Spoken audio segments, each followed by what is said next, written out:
everybody, it's Daphne here with Laura Entertainment. We are sitting down with former CEO, author, writer, and producer, correct? Sean That is correct. That is O'Neill. that is the new title. I guess I've in the process of learning right now the producer side, but I've been an author and screenwriter for about 5 6 years now.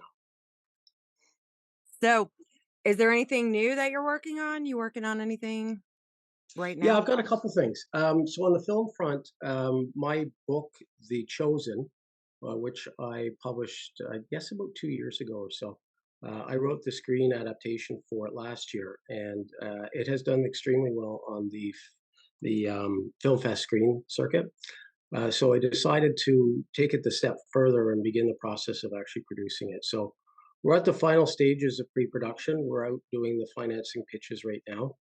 I've managed to get bring on board a pretty good collection of actors. I have Keith Mason as the lead. I've got Mickey Rourke in for a part of the film. I've got a Canadian well-known actor, Greg Brick, in the film as well. And we are just putting an offer out to Cole Meany as we speak to bring him on board for a key role in the film. So we're looking forward to hopefully a successful process in the financing run and seeing that get into production. The target beginning of production is next April, with a completion. My hope is for Halloween of 2024, as it is a dark psychological horror thriller.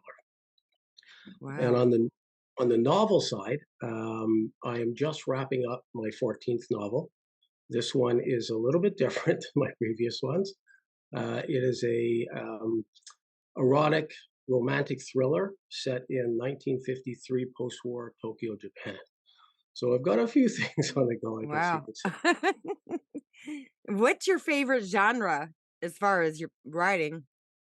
Uh, so, I mean, everything I write has at its core thriller. So I've written a series of romantic thrillers, I've written dramatic thrillers, um, and I would say more kind of horror thrillers. So what comes naturally to me, I'd say more than anything else is the horror thrillers. I don't write, the Scream or Friday the 13th type of stuff. What I write is more of the you know dark, foreboding, thriller-oriented horror stories. I get comparisons. A couple of my books have been compared to Stephen King type of works. So I create that type of material. It goes back really from my perspective. It goes back to what did I enjoy growing up, right? So from a author perspective, I enjoyed Stephen King, but I was much more a science fiction and fantasy reader. But what did I watch on TV? Yeah, I was up Friday and Saturday nights watching those horror movies. So I guess I'm trying to recreate a little bit of my own past. There you go. I like it. So tell us about you as a person. Who is Sean? Well, I guess I've had an interesting journey. I'm 59 years old now. I spent 30 years of my career in corporate. I have an MBA from one of the top business schools in the world. And I always thought that was what I was intended to be, right? I was a very creative person, but I always thought I was intended to be a businessman. I followed the path of my father. My brother is the CEO of a software company as we speak. So, it's a little bit in the blood. What I found as I got older was that I really was a very, I'm quite well known as a very good storyteller. So I thought, one of these days, maybe I should do something different. I don't want to be the same thing from cradle to grave. So at 53, I decided to walk away from corporate. Kind of shocking, walking away from corporate because everybody looked and said, "What are you going to do now?" Especially my wife said, "What are you going to do now?" So I said, I'm going to be a writer. I'm going to be a writer." Everybody kind of looked at me and said, "Okay, well, good luck with that." And I will say, the first, couple few years, you're figuring out, you're finding your voice, right? And you're finding what are the stories I want to tell? How do I want to tell them? How do they relate to my life? How do I, where do my characters come from? Like, so all of this has been in my head, and it's been there for a long time. Yeah. So, admittedly, it took me a little bit of time to get to the point where I am today, where I map out my next couple of years. I know what books I'm going to produce because I've got 8 or 10 and already planned out, and I've created the beginnings of them. Often I'll write the ending as well very early on, so I'm just connecting the dots is what you're doing in the story. And then as I started garnering success on the writing side, I decided that I've been a film buff my whole life. Maybe it's time to actually take these great stories. I've got a pretty good following now. I'll take these great stories and turn it into the movies that I loved watching as I grew up. So I went back to university here in Toronto. I went to Ryerson University, which is very well known for film. So I took the film studies. I didn't decided not to do a full degree, but I took their diploma program, which I'm still in process of doing. But I learned the basics of screenwriting. I learned advanced screenwriting. I learned the basics of movie production. I just set about doing it myself. So not unlike the books, the film scripts initially, they were rough. The stories were there, but the way in which your words interpret the story or present the story, I needed to evolve in that space as well, and I have. So I've now won a dozen plus film festival as the best script. I've been nominated in I don't know 30, 40 plus film festivals, and this is just in the last 2 years. So Yeah. I seem to have mastered the art of that. And as to who am I'm a storyteller. And I've found mediums in which to tell those stories, and I'm not going to lie, I don't make the kind of money I did as a CEO. However, I'm a much happier person. I'm in control of my destiny, and I'm telling stories that people seem to enjoy for the most part, uh, reading and hopefully soon enough watching as well. So, for the people out there that don't know who you are, tell us a little bit about books that you've written, the names of them, what they're about. Sure. I just mentioned my latest. It's called Jill, and that's coming out. I'm hoping the second week of December. We're kind of going through the last stages of editing right now. Mhm. I have brought on board a second author to take care of the erotic scenes, and she's running a little bit late, so it may be slightly delayed. But going back on previous books, my last one was called the Omega Variant, and it takes place in 2025 in the U.S. and it follows three vignettes of people going about their lives and trying to survive as a new wave of pandemic hits the country, hits the world really, with a 17% mortality rate.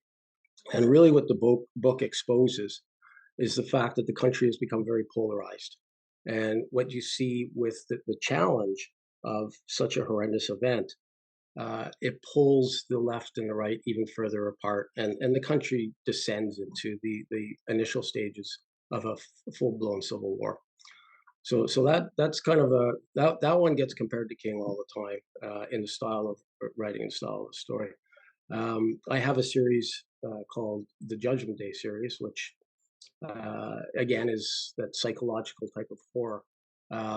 It takes the first one is called The Plague, and it's essentially where I create the concept of the story. It's based on this idea that the Earth travels into a dark matter region of the universe.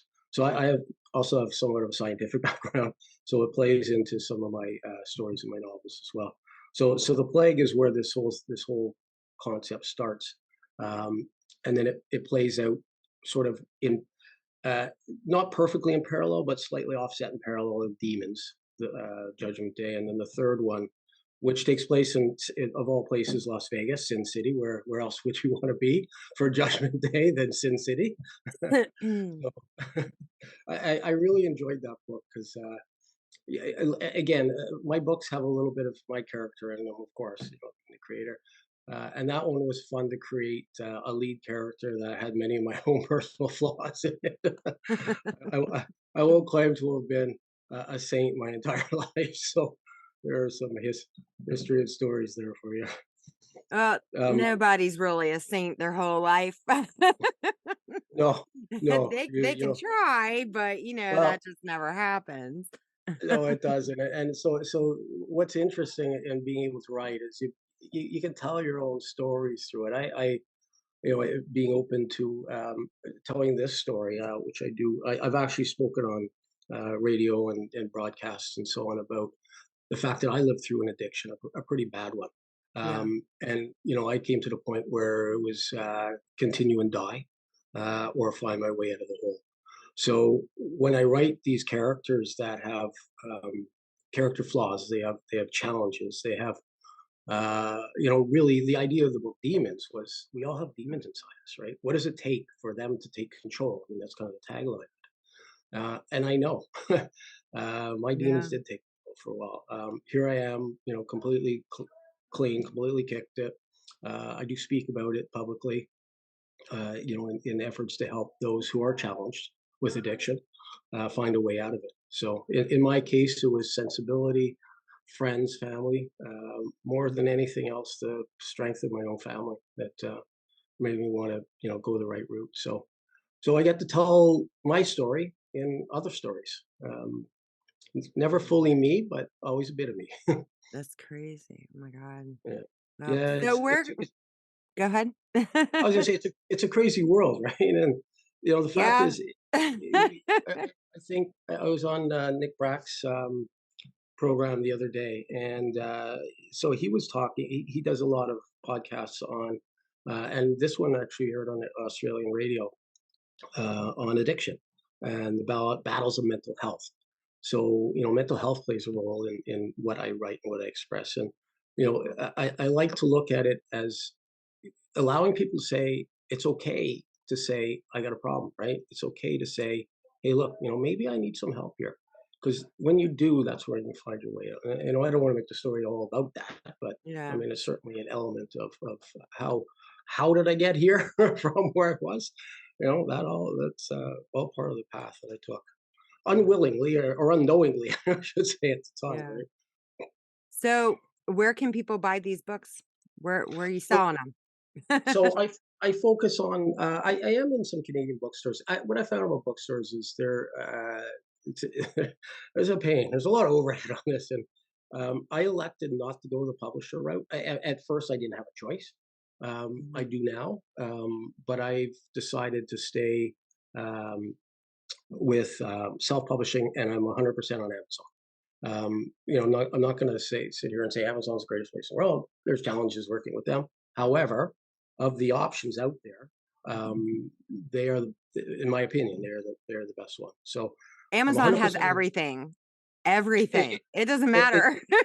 yeah, yeah. You can look for a toilet plunger. You can get it with my book on Amazon. I feel like.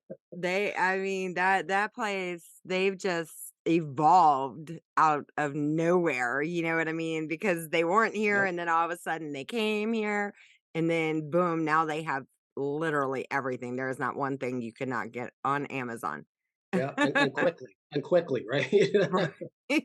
Well, sometimes. Yeah, no, you are right, and I'll tell you Sometimes. that when I order my book proofs for a new release, Mhm. that takes a while. I seem to be somewhere down the list of priorities. Yeah, I know that feeling. I've ordered things with the Prime and, I was happy, "Oh, yeah, it's gonna be here in a day or 2," and it take a week. I'm like, "What the hell, man? Why am I even paying for the Prime?" You know? Yeah, you do You have need to to bring me my compromise stuff. sometimes. Yeah, yeah. The old days of brick and mortar, um, it was easy to get in and get out, assuming they had the product you're looking Yeah. for. That was always the challenge of the brick and mortar days.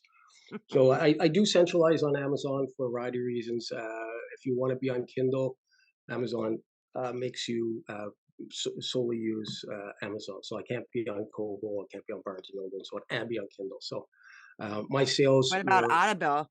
Audible. it's a great question. I get asked that often, and in all honesty, it's a path I should have gone down by now. Mhm. I haven't. More so, I wouldn't call it laziness. I would say just prioritization of energies right now.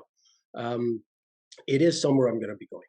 Uh, Yeah. in particular, I have a romantic thriller series that's Irish Indian based. I'm Irish, my wife's Indian. So it's modeled after us and our children, and it's my top rated series. And I get asked all the time, in particular for those, like, can you make them audible? The answer is yes. The follow up question is when. That's the more important Yeah, there's question. a lot of things on Audible. There is. I have it. I'm not gonna lie. I'm guilty.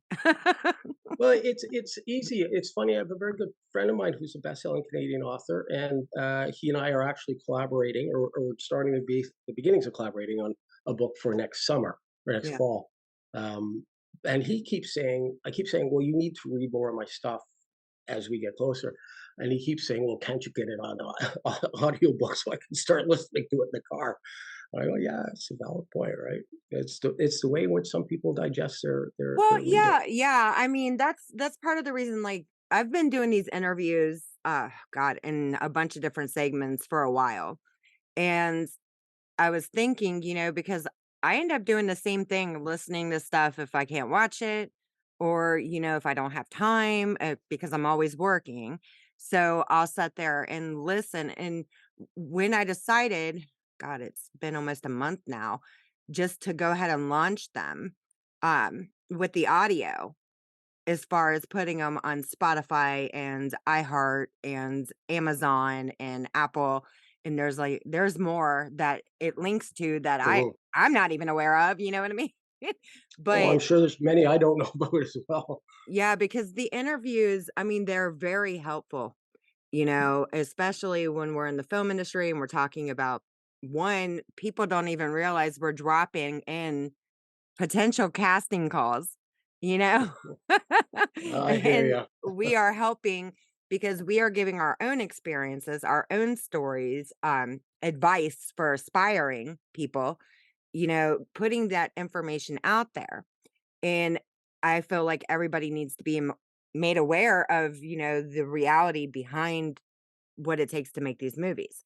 A lot of people don't get that, and they'll go to these classes, and some of them will be full of shit, some of them will be really good, but they're still not handed how hard it really is in this industry. It's Yeah, based, it yeah, is. I will tell you, I've gotten as far as I have because I have 30 years of experience behind me.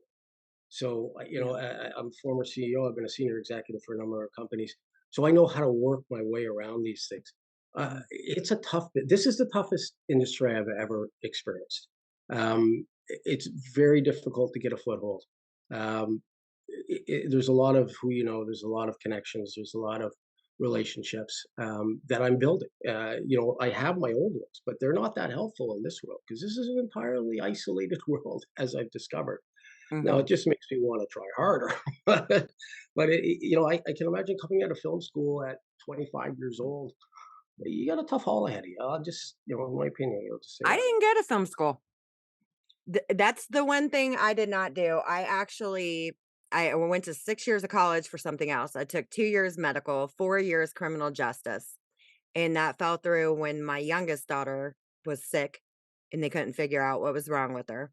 So Mm. then I had started my own business because you can't fire yourself, you Yeah, know, that's a right. and that's what it was coming down to, because I had to keep leaving work to get her from school because they thought she was just sick, and that was not the case, and I had explained this numerous times to these people, and finally, I was just like, "I'm just gonna start my own business," and I was about to go to police academy, and finally, I'm just like, I can't be away for 36 weeks." So, when I had Yeah, started right. working, then what had happened was the casting call had came out, and I put my I submitted for it and I forgot, but then it come back, on set, and then I just kind of fell in love with the industry from there. So I kind of halted my business, you know, and I left the business license because my son, if he decides he wants to take it over or whatever, it doesn't matter Mhm. to me. But I've halted that business completely. And then I just went full force into this one. And it's not an easy business. It's it's hard. I mean, Yeah, if you're it in this certainly is. industry, you need to work. You're gonna be working from the time you get up until the time, if you're lucky, you go to bed 4:30 in the morning. Not to mention, even the writing thing, because I know that too, you know, adapting. I know it is different, because you write books. I've just been working screenplays. Mhm. So adapting those books into screenplays is completely different and it's hard to learn. Yeah, You got a lot more it to it. is. Yeah, so it's interesting. I do a lot of calls with people. So people say, "How did you do it? Can you give me some tips?" Or something. We'll get on the phone. In my case, I would I just seem to have a natural knack for it, and I think the Yeah. reason is because my books are written from a very visual perspective, so I'm visualizing Mhm. essentially the film while I'm writing the book. And I didn't know I was doing that. I'll be honest with you. I discovered that only afterwards, as I started doing, taking the screenwriting courses and then Mhm. doing the initial screenwriting. It seems that my books lend themselves well to being adapted. And Yeah. because it's my story, the adaptation, how I want it presented visually, means it's easy for me to do the nitty gritty I need to do within the screenplay for it to hopefully, depending on who produces it, look that way when it's done in print. Yeah. It's a crazy business. It is. Both sides of it, even as far as from writing to producing. And then sometimes it is sometimes, people just get comfortable working with the same teams. And that's why Mhm, a lot of the same people stay with each other. Like, here's an example. Take for Adam Sandler. Okay. mhm, Love him. But it's always his same team, and I get it because I'm the same way anymore producing. It's just like, though, you can count on those people, and you slowly start letting more people come in, you know, and you get comfortable with yeah, people because you're working with these people way before you're ever shooting that film. You have yeah, so much stuff you have to do before you even make it to be able to film. And once you form like a year and a half, 2-year relationships with people, you become friends. I think of them as friends. I get yeah. it. We're I working agree. together, but they're friends, you know, Yeah. and you get comfortable like that. And you always want somebody that you can count on. So I understand why, like Sandler does his thing. And then I'm sure everybody does. Everybody has their team and they want to make sure before they even let you in, how's your track record with Mhm. people? How many bridges have you burned? Yeah, Have you burned any yeah. bridges? It happens. It happens Oh, all the yeah. time, but Yeah. sometimes It you gotta be a little bit lenient as far as bringing people in because how else are they gonna learn, you know, yeah, if you yeah, don't let them in? yeah, Yeah, I think you're bang on there.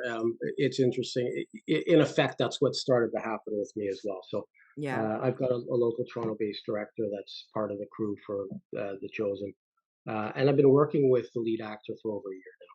So yeah, he was the relationship that brought, Mickey Rourke in. I brought Greg in because I know him personally. But we were already talking. So I've done the adaptation for the next two movies. They won a bunch of awards. So I'm yeah, starting a pre-production process for those. And I'm starting to work with those guys as a team again because they're the guys I know, right? To your point, right? It's the guys I know, yeah, and I like these guys. Yeah, they're friends now. Now yeah, one lives in England, which makes it a little bit difficult, but we'll figure. We're still yeah. friends across the pond. We'll figure that one out in time. Well, I mean, there's Zoom, Yep, Facebook, and I mean, yep, there's so many things of ways of talking now that it makes it easier. It doesn't matter what country you're in, you're absolutely because Facebook, if you can't get to them one way, you link them another way, as far as the video thing anyway. If you have to use the Facebook Messenger, a lot of people see me on Facebook. I know they see that green light pop up, but usually when I'm on Facebook, if I'm not launching something, I'm only on there because it Messenger. That's it, and I keep that okay, for yeah, my kids, and that's the only reason. So if somebody sees me on there, that's what it is. I'm in my Messenger, not not on trolling, Facebook. Yeah, yeah. I will Yeah. admit I use Facebook less and less and less these days. I was late to the party with it. Mhm. Um, found like many, that it was easy to get triggered on it, and decided that, I'm gonna stay out of most stuff now. So LinkedIn, all up above, all positive messaging, all Mhm. community oriented, constructive, helpful. I mean, that reflects who I am. Facebook's a little irritating. Like, I used to like Facebook, but Facebook is a little irritating because, 1, there's just so many haters out in the world, Oh, yeah. and they are so self-evolved, and it's just ridiculous, the kind of, the shit, and then you gotta worry about hackers, which, I mean, you do that everywhere, but the level of professionalism, basically, on Facebook is it's ridiculous Yeah, because I would. there's barely any, and that's Yeah. why a lot of professionals like ourselves have moved to other platforms that I'm not going to name because that's the reason why. Yeah, I agree with you. And I'm, so again, late to the party with Facebook, Yeah. and never really made it anywhere else. So I use Instagram once in a while, mostly to keep contact with my two daughters, because they're Mhm. on there. They won't connect with me on Facebook for some reason. I guess they don't want Kids daddy don't. following They me. don't. Mine don't either. Don't feel bad. It's all right. Uh, yeah, so they let my wife in, not me, so I get the updates from her. But LinkedIn is where I spend, probably, in terms of online presence, 70, 80% of my time. Keith Mason, who's our lead actor in The Chosen, he's a TikTok guy. He's got 1 million followers. Mhm. So from that perspective, it's a great channel to reach out, and we are going to be reaching out to that channel as the film gets closer.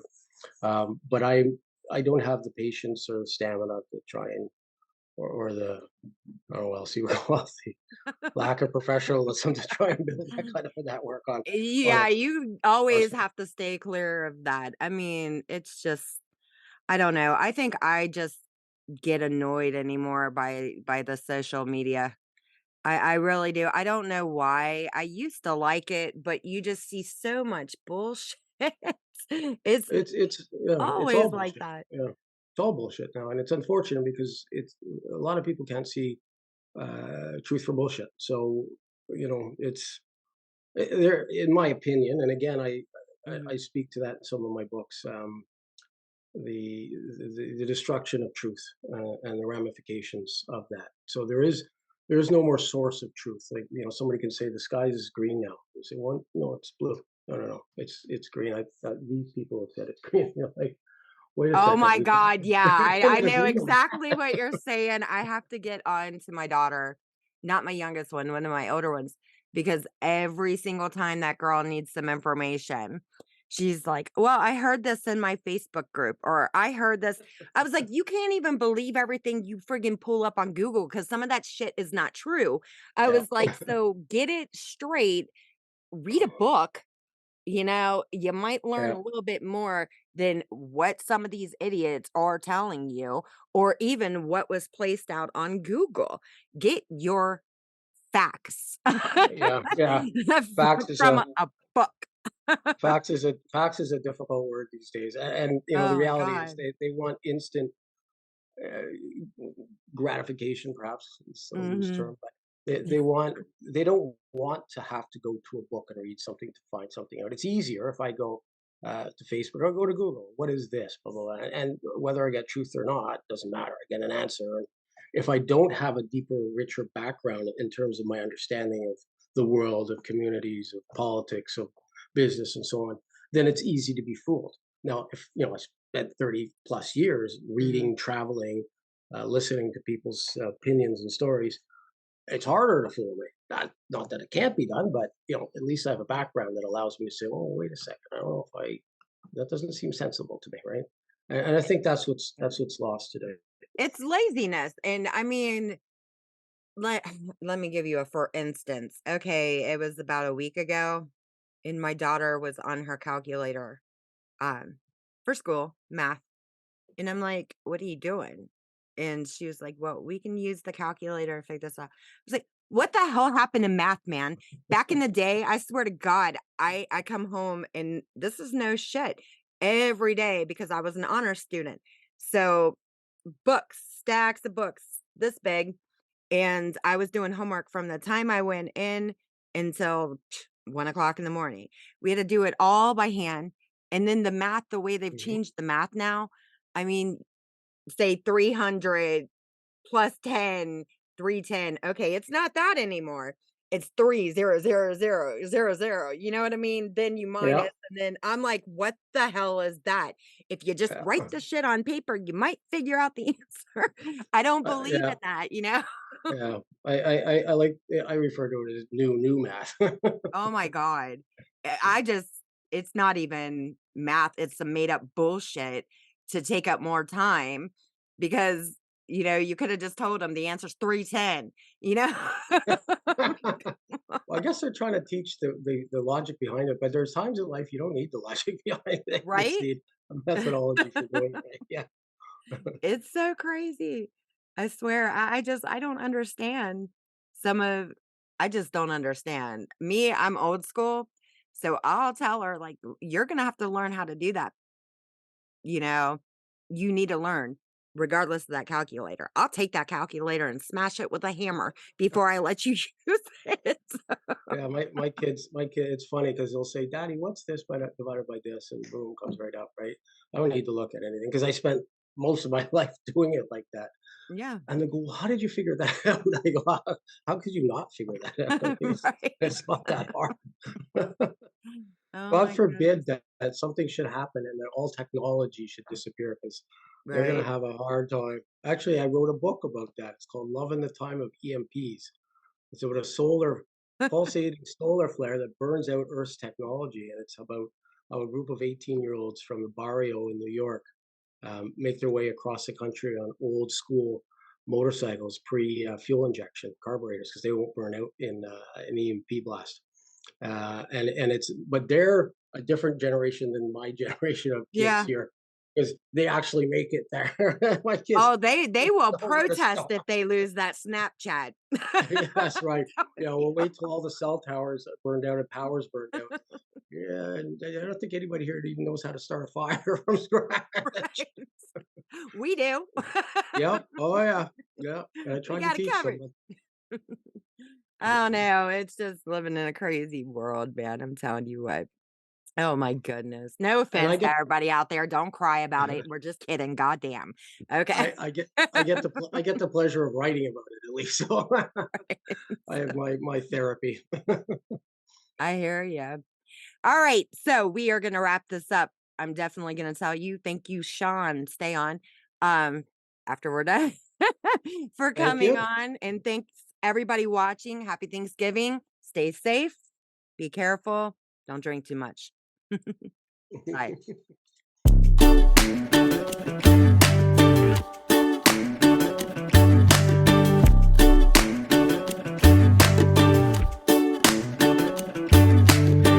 Out there somewhere on the beach, you got a cool drink waiting on me. Your lips taste like schnapps and grenadine, like sex on the beach.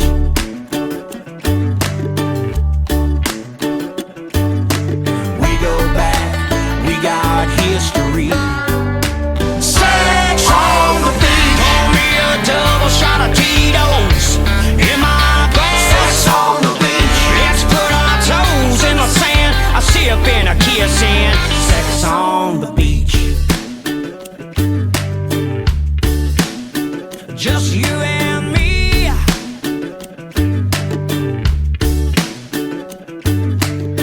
We never forgot that summer. We were long overdue for a do-over. Your lips still taste like schnapps and grenadine, like sex on the beach.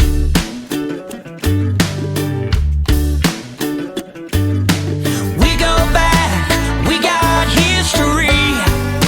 Sex on the beach. Pour me a double shot of Tito's in my glass. Sex on the beach. Let's put our toes in the sand. I sip and a kiss in.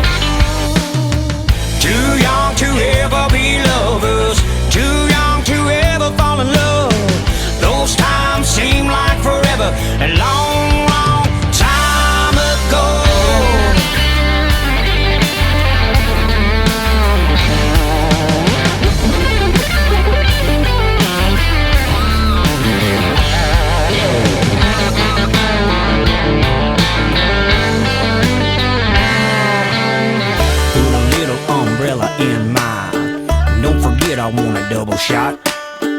we'll dance in the moonlight and have a real good time. Pour me a double shot of Tito's in my